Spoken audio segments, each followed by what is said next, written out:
Hello, this is Avinash Kumar and today I am going to discuss about the POCSO Act. So what is basically POCSO Act और क्या है इसके provisions, तो पूरी details में इस चीज़ के बारे में बात करेंगे। तो आप वीडियो के एंड तक बने रहना और पूरी वीडियो को अच्छे से सुनना, फिर आपको ये POCSO एक्ट जो है ये एक्ट बिल्कुल ही अच्छे से समझ में आ जाएगा। ठीक है, so let's start this video. देखिए, इंट्रोडक्शन की बात करते हैं। तो देखिए, ये पॉक्सो एक्ट एक्चुअली में ये पॉक्सो का जो फुल फॉर्म है, अगर आप सिर्फ इसकी ये बात करेंगे कि ये पॉक्सो एक्ट जो है ये किस चीज़ के लिए था। ठीक है, so actually this act is actually the protection of child from sexual offences 2012। ये एक्ट जो है ये 2012 में इसको लाया गया था। किसके द्वारा? ये ministry of women and child development ने इस एक्ट के लिए बहुत मतलब उन लोगों ने बहुत कोशिश की थी कि ये एक्ट आए, और इसलिए ये एक्ट जो है इसको 2012 में लाया गया था। ठीक है, तो ये जो एक्ट है ये जो एक्ट है ये बेसिकली चिल्ड्रंस को जिनकी एज लेस देन 18 ईयर्स है उनको sexual offences like sexual assault, sexual harassment या पोर्नोग्राफी जैसी चीज़ों से एक तरह से उनको एक प्रोटेक्शन प्रोवाइड कराता है। ठीक है, इस थोड़ी सी यहाँ पे मिस्टेक हो गई है, आप लोग इसको सही कर लेना।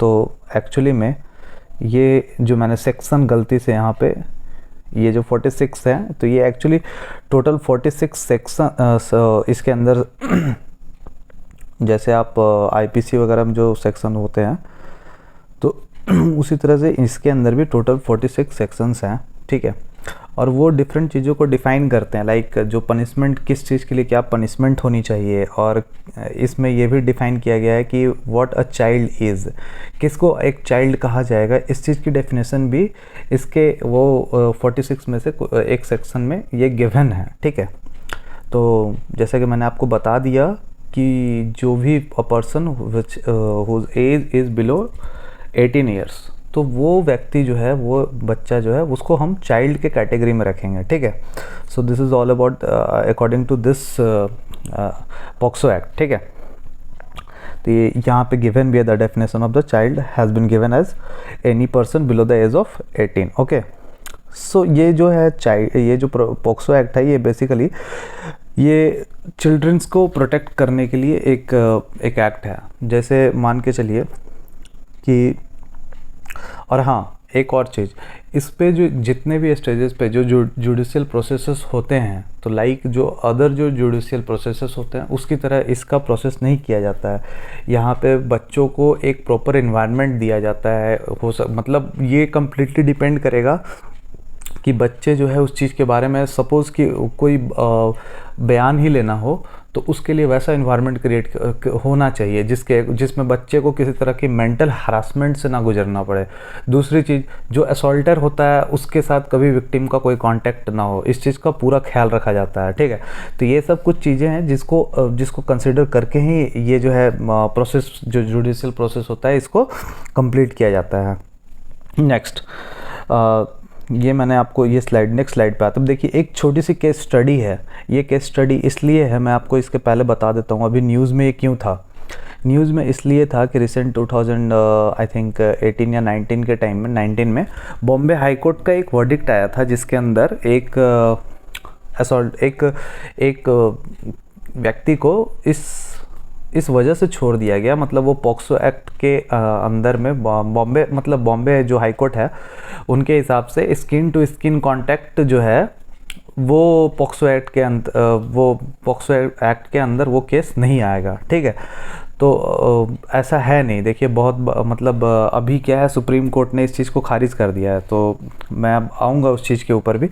आप पहले एक केस स्टडी समझिए। ये केस स्टडी है एक, ये जो आप जिनकी तस्वीर देख रहे हैं इनका नाम है पूर्णिमा गोविंदा रजुजू। ठीक है, तो इनके साथ क्या हुआ था कि इन्होंने ना, मतलब इन्होंने 40 साल के बाद में इन्होंने एफआईआर करने की कोशिश की। मतलब ये एफआईआर करने गई थी पुलिस स्टेशन में कि इनके साथ सेक्सुअल अब्यूज़ हुआ था, ये उसकी विक्टिम थी। लेकिन पुलिस वालों ने ऐसा बोल दिया कि नहीं, 40 साल हो गए हैं तो अब आप कंप्लेन फाइल नहीं कर सकती हैं।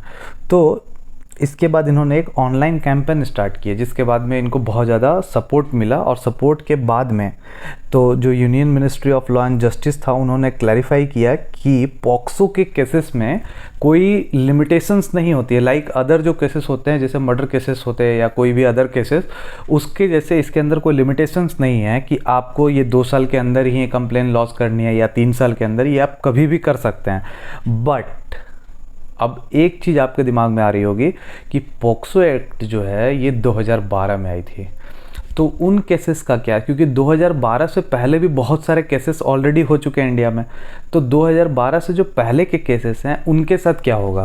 तो ये जो एक लिमिटेशंस है इसके बारे में अभी गवर्नमेंट ने कोई ऐसा एक्शन या कोई ऐसा प्लान नहीं बताया है, ना ही कोई ऐसे इसके अंदर में कोई सुझाव आए हैं, सजेशंस आए हैं, बट कुछ ना कुछ प्रोविजंस होने चाहिए, क्योंकि 2012 से पहले के जो केसेस है उस पर तो ये लॉ जो है ये जो कानून है ये लागू नहीं हो पाएगा। ठीक है, so this is the limitation of this act.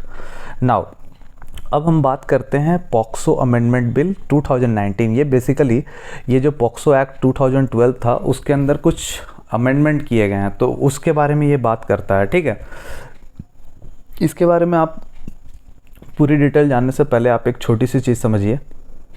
देखिए यहाँ पे लिखा है कोड डेटा, तो कोड डेटा क्या है एक्चुअली में वो मैं आपको बताता हूँ।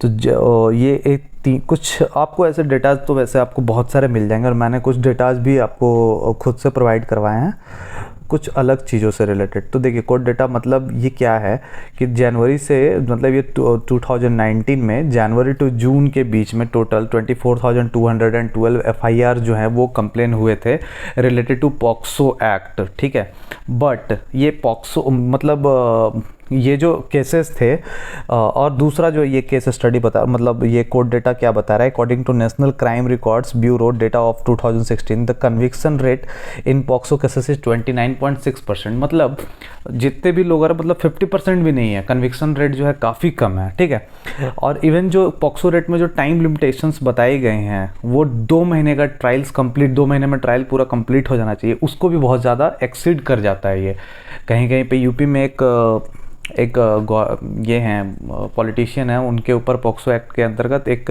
केस फाइल हुआ था, बट वो जो है 1 साल से ज़्यादा हो गया है और अभी भी वो केस चल ही रहा है। ठीक है, नाउ तो एक चीज़ समझिए। अब हम आते हैं इस चीज़ पे कि पॉक्सो अमेंडमेंट एक्ट जो है, ये जो बिल है 2019, ये क्या कहता है। देखिए बेसिकली ये जो बिल है जो 2019 में जो अमेंडमेंट किया गया है, ये पुराने वाले बिल में कुछ चीज़ों को और क्लैरिफाई करता है, like the definition about the pornography के बारे में जो डेफिनेशंस है उसको थोड़ा क्लैरिफाई करता है। सेकंड, इसमें डेथ पेनाल्टी का भी प्रोविज़न किया गया है।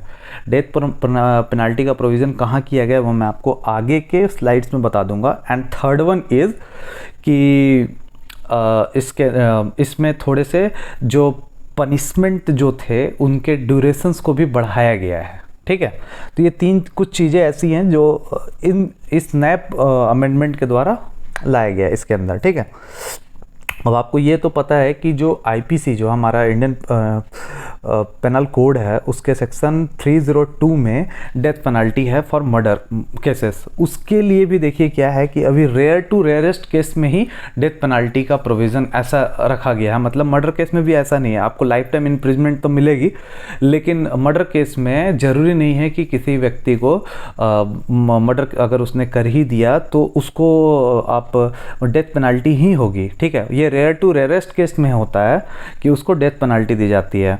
और निर्भया केस के बाद में जैसे अभी इसमें इंट्रोडक्शन ऑफ डेथ पेनल्टी हुआ, तो देखिए निर्भया केस के बाद में एक जस्टिस JS वर्मा कमेटी थी, उन्होंने भी ये सजेशन दिया था कि रेप केसेस में जो है वो डेथ पेनल्टी नहीं होनी चाहिए। बावजूद इसके इस अमेंडमेंट के बाद में इसमें डेथ पेनल्टी का प्रोविज़न कर दिया गया है।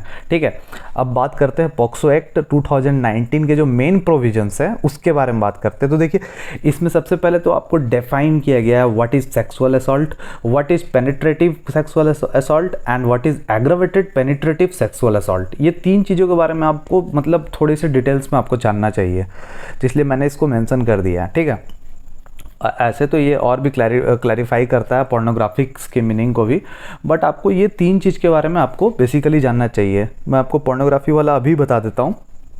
कि इसमें जो पनिशमेंट थी वो उसको 3 से इसमें आपको कहाँ गया ये, हाँ ये है। तो इसके अंदर जो पनिशमेंट थी पोर्नोग्राफी वाली, तो इसके अंदर इसको अब 5 इयर्स का कर दिया गया है, ठीक है, इम्प्रिजमेंट। पहले ये 3 साल का हुआ करता था, ठीक है। बाकी मैं आपको इसकी एक PDF लास्ट में मैंने ऐड कर दिया, वो उससे आपको और सारे डिटेल्स मिल जाएंगे, ठीक है।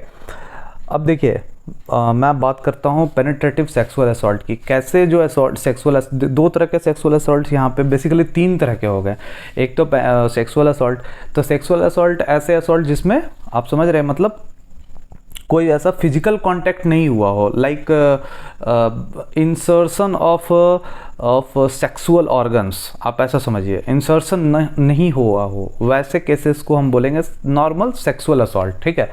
जहाँ जैसे टच वगैरह कर लिया, ऐसा कुछ, समझ रहे आप उसी। बट वो एक केस हो गया जिसको सिर्फ सेक्सुअल असॉल्ट के अंतर्गत रखा गया है। अब बात करते हैं पेनिट्रेटिव सेक्सुअल असॉल्ट, जहाँ पे सेक्सुअल ऑर्गन का, या समझ लो आप फिजिकल कांटेक्ट हुआ है, लाइक सेक्सुअल ऑर्गन का इंसर्शन वगैरह हुआ है, तो वैसे केसेस को हम बोलते हैं पेनिट्रेटिव सेक्सुअल असॉल्ट। तो ऐसे केसेस में क्या किया गया है कि जो पनिशमेंट थी इम्प्रिजमेंट की, उसको 7 ईयर्स से बढ़ा के 10 ईयर्स कर दिया गया। और अगर जो बच्चा, जो विक्टिम है, अगर उसकी उम्र 16 वर्ष या उससे कम है, तो ये पनिशमेंट को मैक्सिमम 20 ईयर्स तक किया जा सकता है, ठीक है। तो ये थी पेनिट्रेटिव सेक्सुअल असॉल्ट के बारे में, जो अभी जो बदलाव किए गए हैं। Next, aggravated penetrative sexual assault. इसमें क्या होता है, देखिए सबसे पहले तो ये समझिए कि कौन सी कैटेगरी होगी है। तो अगर किसी रिलेटिव के द्वारा, या फिर किसी गवर्नमेंट एम्प्लॉय या पुलिस ऑफिसर्स या आर्म्ड पर्सन्स के द्वारा अगर रेप किया जाए या कुछ सेक्सुअल असॉल्ट किया जाए, ठीक है। पेनिट्रेटिव सेक्सुअल असॉल्ट का मतलब आप अभी मतलब एकदम ऐसे समझिएगा तो रेप ही है, ठीक है।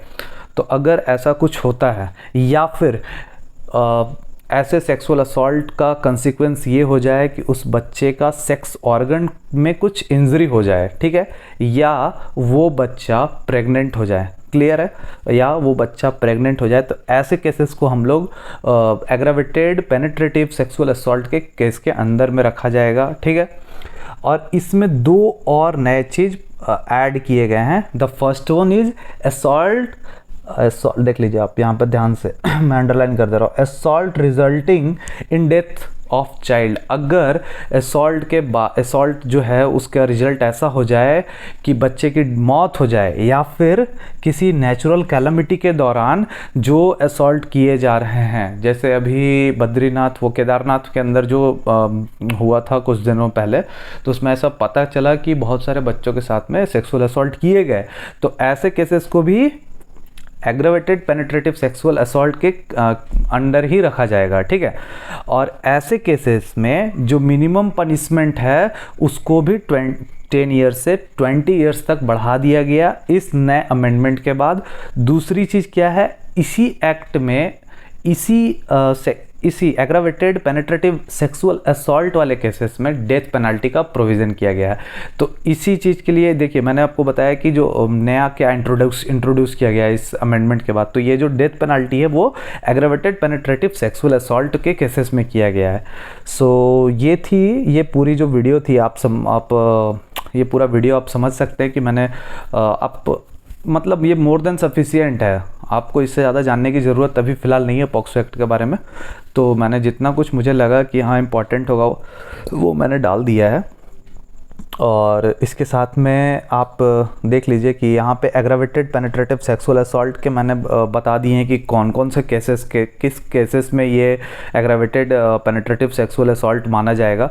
उसके वो 5 जो प्रोविजंस है, लाइक अगर पुलिस ऑफिसर के द्वारा किया जाए, या फिर member of the armed forces of security forces, public servant या मैनेजमेंट और on the staff of place of custody, management और staff of a hospital whether government और प्राइवेट, मैनेजमेंट और staff of a hospital whether government और private. ये 2 बार repeat हो गया but it's okay.